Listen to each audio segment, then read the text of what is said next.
Hello mga ka-IPEC. So magandang gabi sa inyong lahat. So muli po ako'y nagbabalik para mag-update po dito po sa kaganapan po dito sa aming tahanan.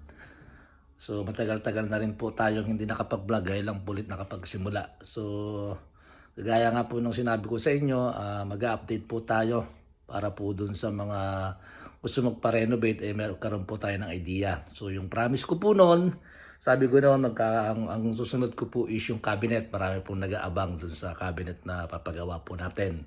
No, sa ngayon po, kahapon po, na-install na po yung cabinet namin dun sa taas. Kasi nauna yung nasa baba, ibang supplier po yung gumawa noon. So ngayon po, papakita ko po sa inyo kung ano po yung nangyari.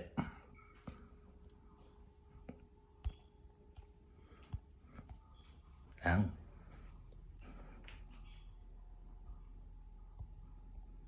So, hindi ko mabaliktad.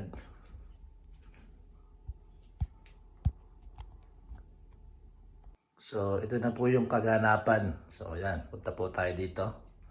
So, yan po. So, na-install na po yung cabinet namin dyan sa taas. Yan. So, sinti natin ilaw para medyo maliwanag. Yan. So, yan po. Yung sa taas, na-install na po yan. Layo tayo para makita nyo po yung kabuuan. So yan po, meron po siya 1, 2, 3, 4, 5, 6, 7, 8. Yan, so walo po yung kanya pintuan niya. So yan. So yan po yan. So na-install na rin po, naiangat na rin po yung Lawrence wood.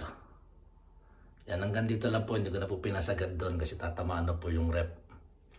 So, yan po yung itsura. Yan po yung sa baba po yan. Iba po yung gumawa niyan.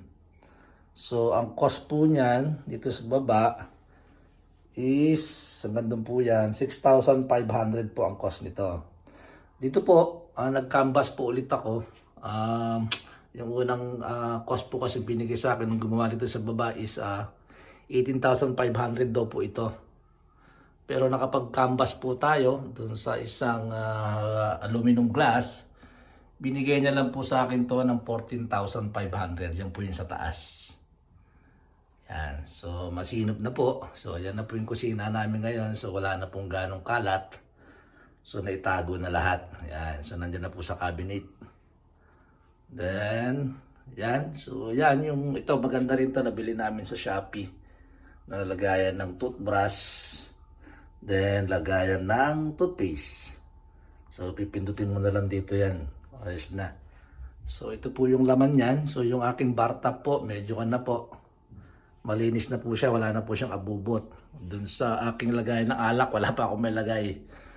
Wala pang pera. Then, yung upuan, wala pa po rito.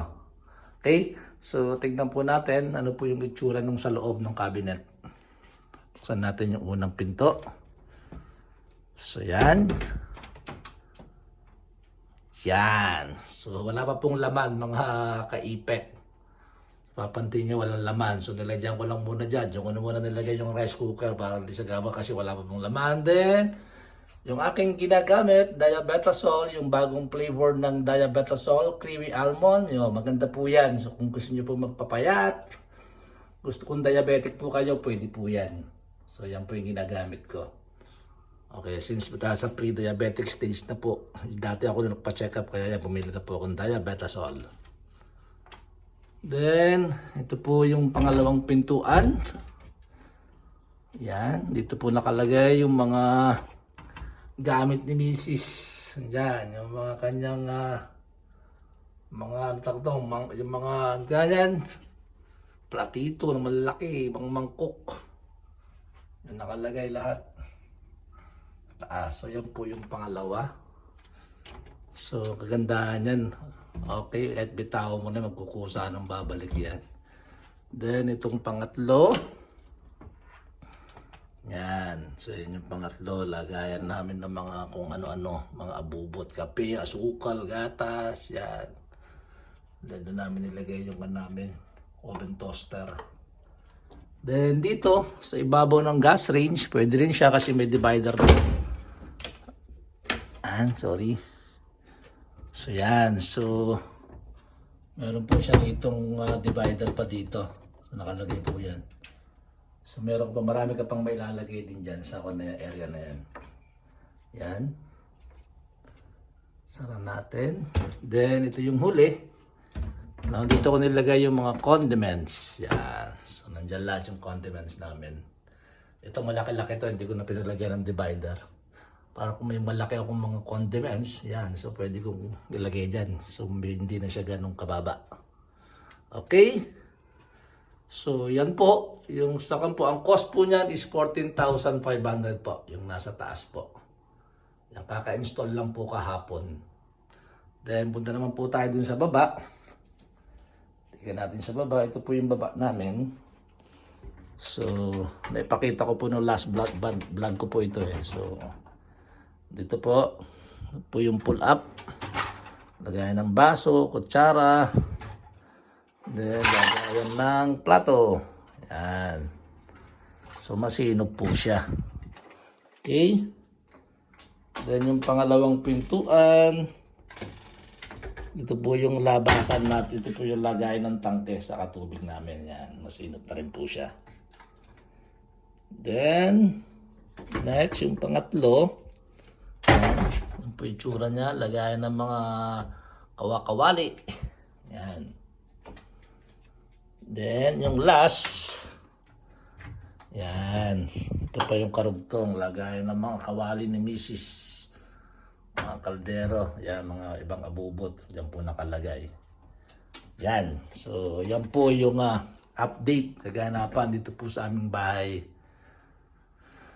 So yan, so dito sa CR, meron na rin po rito sa CR. May binago po kami sa CR, pero nilagyan ko lang po ng wallpaper.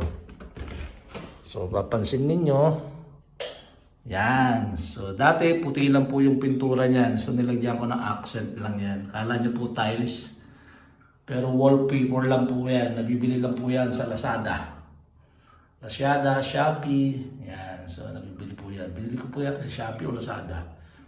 Yan, ang ganda po, oh. Gandang tignan. Diba? So, linis tignan. Okay? So, ano ba? Yan, ganda sa gabi. So, sa next naman, next project is dito po. Yung cabinet po dito sa may hagdanan. Yan, yung part po na yan. So, balak ko pong i-enclose yan. I-close ko na po yan. Para dito magkakaroon po ako ng cabinet dito, lagayan ng TV. Tapos ito pong nasa loob na to, magiging storage po siya. Okay? So, yan po muna yung aabangan po natin sa next vlog ko naman po. Ito po, ito yung next project ko po. So, naway magkaroon ulit na kami ng blessings para at least mapagawa na po namin ito. Then, yung aking upuan po dito sa my bar top. Yan na lang po yung kulang dito sa baba. Okay? So again, maraming salamat po sa inyong lahat, sa inyong panunood, sa inyong pag-like.